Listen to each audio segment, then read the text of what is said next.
frustrated and forgotten. That's how a Kansas City widow feels about her experience with Forest Hill Calvary Cemetery on Troost Avenue. She reached out to our Zach Summers after waiting 7 months for her husband's headstone. She tells me she felt hopeless, didn't know what to do, so I went looking for answers for her. I just miss him, his laughter, his joke. When Cynthia Green lost her husband Roosevelt last November to cancer, she lost her best friend, a man that made her laugh for 45 years. He just always cracking jokes and to make you laugh or say something that's funny. Roosevelt is buried at Forest Hill Calvary Cemetery in Kansas City. It's where all of Cynthia's close relatives are buried. Her mom, dad, brother, 2 sisters. She's never had a problem. That is until Memorial Day, when the couple's son paid a visit to Dad's grave and there was no headstone. I said, get out of here, you know.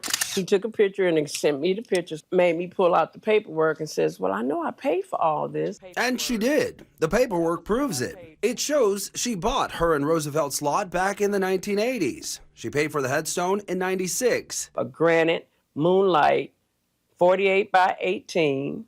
The gravestone, according to the paperwork, was put in storage in 2002. At the time of death, it's supposed to be already ready, and all they got to do is put a date on it and put it out. But that haven't happened yet, so yeah, it's crazy. What's even more frustrating is Cynthia called Forest Hill back in February for an update on the stone's whereabouts. She says when she followed up, she was met with unprofessionalism. Young lady that answered the phone was kind of smart, she said, well, you're not the only one. I says, well, what are you all going to do about it? Well, we can't do nothing about it. It's not the first time Forest Hill has faced scrutiny. In 2024, KCTV5 Investigates introduced you to Karen Daniels, who was furious when she learned her father's ashes were never placed in an urn, but rather in a bag, placed on the ground and under a marker.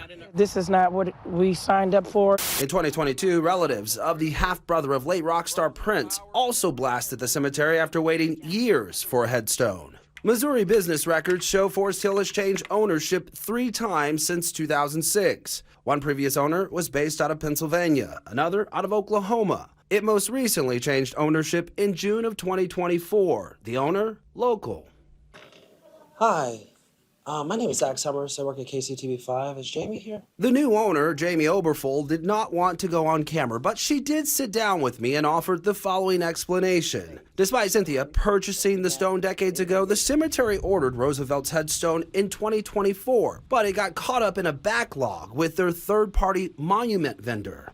She admitted the cemetery failed to follow through, saying 7 months is clearly unacceptable and that they're working with the vendor to prioritize Roosevelt's marker. She added that moving forward, they're implementing a tracking system that flags any marker order beyond 90 days, ensuring the management team personally follows up and contacts families with timely updates. I like to pay my respects to my husband. Until Roosevelt's name is etched in stone, Cynthia says her grief remains suspended, waiting. I can't get closure until I do this.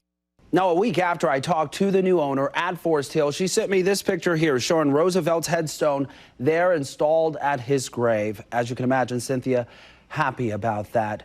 If you are having trouble getting answers from a local business or local government, send it my way. You can email me at zach.summers@kctv5.com.